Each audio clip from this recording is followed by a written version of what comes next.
తిట్టు మాటలు. ఒక ఎద్దు, దున్నపోతు, గాడిద ఒక పచ్చిక బయలుల్లో కలుసుకొని లోకాభిరామాయణం మాట్లాడుకోసాగాయి. నేను బలంగల జంతువును. నా మూలంగా మనుషులు పాడి పంట అనుభవిస్తారు. నన్ను రైతులు ప్రాణంగా చూసుకుంటారు. నేను లేకపోతే ప్రపంచమే లేదు. అయినా బుద్ధి లేని లోకులు నా పేరు తిట్టుమాటగా ఉపయోగిస్తున్నారు. మనుషులు ఒకరినొకరు నా పేరుతో తిట్టుకుంటే నాకు చెడ్డ కోపం వస్తుంది. ఎన్నాళ్ళు సహించి ఊరుకునేది అన్నది ఎద్దు. నేను మాత్రం నేను బండ చాకరీ చేస్తాను. సాధువును. నాతో ఒక పేచీ లేదు. నేను పేద రైతు పెన్నిదిని. చచ్చినా కూడా నన్ను కాళ్ళకు తొడుక్కొని తిరుగుతారు. ఎవ్వరికీ ఏ అపకారము చెయ్యని నా పేరు తిట్టుమాట కింద మనుషులు వాడుతుంటే నాకెట్లా ఉంటుంది చెప్పండి అన్నది దున్నపోతు. ఓర్పుకు నేనే చెప్పాలి. ఎంత బరువునైనా మోస్తాను. కానీ యజమానికి నా భారం ఏమీ లేదు. ఊరంతా తిరిగి ఎక్కడ తిండి దొరికితే అక్కడ తింటాను. వాన కురిస్తే ఏ చూరు దొరికితే ఆ చూరు కింద నిలబడతాను. ఎండ కాస్తే ఏ చెట్టు నీడనో ఉంటాను. నా నుంచి యజమానికి ఏ ఇబ్బంది లేదు. అలాంటి నా పేరును మనుషులు మరీ నీచంగా ఉపయోగిస్తున్నారు.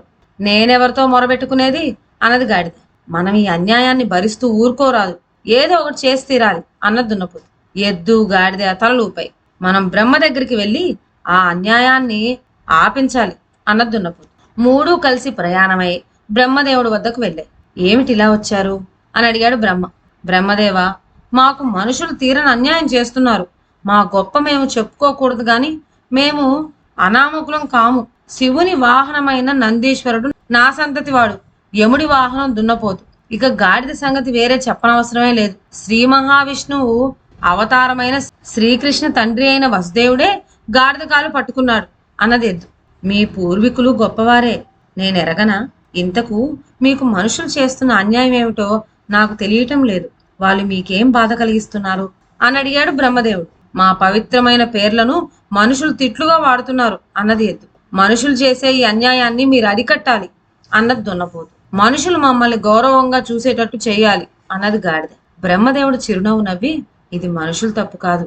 మీ బుద్ధుల్ని బట్టి వారికి మీ మీద గౌరవం లేకుండా పోయింది. మీ ప్రవర్తనలు మార్చుకోండి, వెళ్ళిరండి అన్నాడు. మూడు జంతువులు ఇంటిదారి పట్టాయి. ఈ దున్నపోతుకు మనుషులంటే పక్షపాతం అన్నది గాడిద. మనం చెప్పేది వినిపించుకోకుండా ఇంకేదో చెప్తాడు, ఒట్టి ఎద్దు అన్నది దున్నపోతు. అసలు ఈ గాడిద దగ్గరికి వెళ్ళి మొరపెట్టుకోవటమే పొరపాటు అన్నది ఎద్దు. ఇలా తెలియకుండానే ఒకరినొకరు దూషించుకున్నారు. ఇదండి ఇవాళ కథ. మరొక మంచి కథతో నెక్స్ట్ వీడియోలో కలుద్దాం. అంతవరకు సెలవు.